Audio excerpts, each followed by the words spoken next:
pharmacist here sa Pilipinas.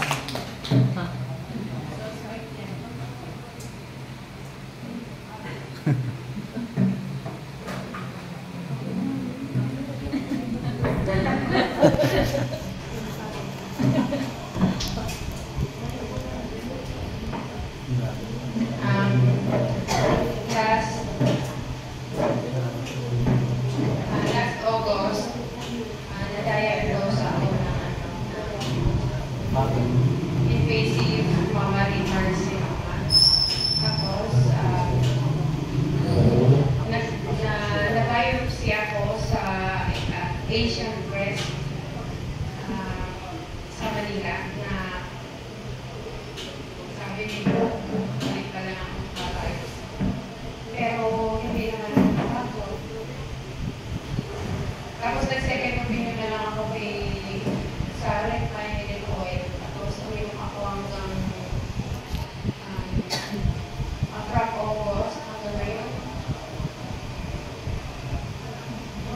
Nasa 9 months na ako uminom. Pero nakikita ko na yung tulong ng gamot,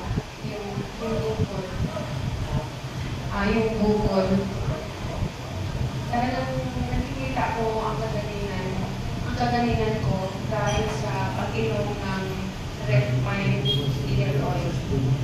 Inaantay ko na lang talagang tugaling kaya lang maaga kong engineer itong gamot na to. Sabi ko nga kung na-share ni Sir Ryan sa Infanta, bakit hindi ko siya kayang dahil dito? Anak ko naman marami dito mga may sakit. Yun, sa Diyos nangyari. Kaya nagkaroon tayo dito na nakarating dito sana maraming pang matulungan, konting portion pa lang ng San Pascual ang nakakaalam.